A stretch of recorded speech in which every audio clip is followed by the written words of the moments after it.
Evan, ano ang paliwanag ng PWOC sa dalawang magkasunod na lindol na naranasan ng Davao Oriental kahapon?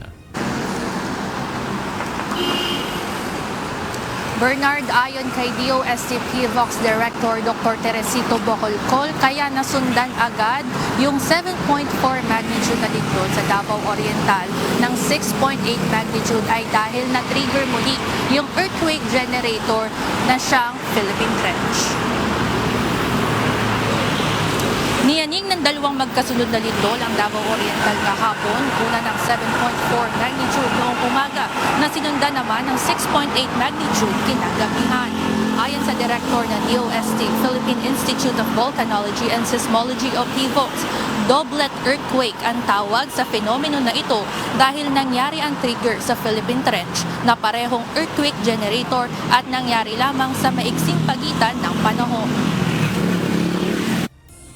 Pwede kasing nag-trigger yung, again, parang it's the same concept with the stress transfer. So one event would cause another, one event would release a stress and then would absorb by the next, generator. Although at this case, isang generator lang sila, which is the Philippine Trench.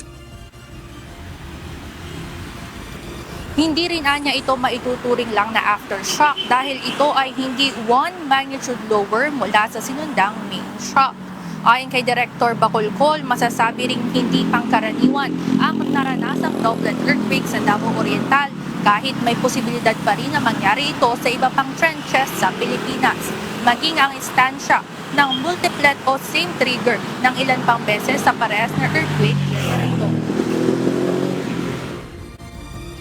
That it's rare because it happened only, as far as I can recall, it happened only in 1992 and then 2023.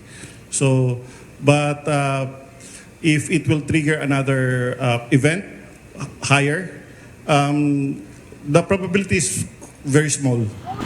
Samantala, batay naman sa report ng PVOC hanggang kaninang alas 8 ng umaga, higit 800 aftershocks na ang naitala mula sa naranasang doublet earthquake sa Davao Region.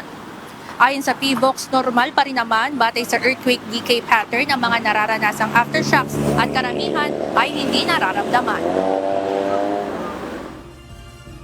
Now for the Davao earthquake, as of 8 a.m. ngayon, nakapagtala po tayo ng 808 aftershocks. So, ang pinakamataas, if we discount yung doublet, which is 6.8,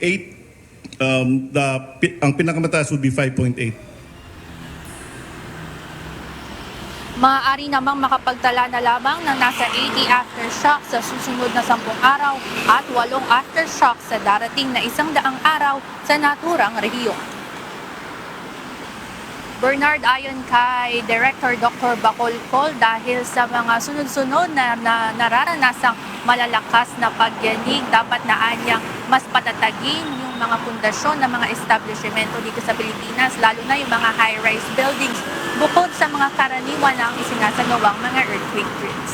Yan muna ang update mula dito. Balik sa inyo dyan, Bernard.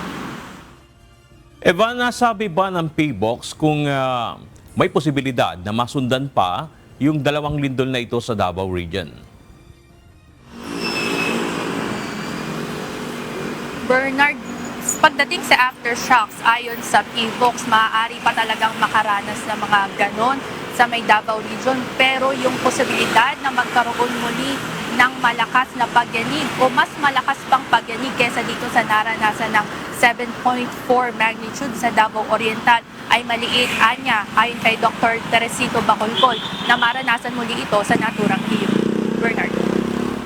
Maraming salamat, Evan Alvarez, live mula sa Quezon City.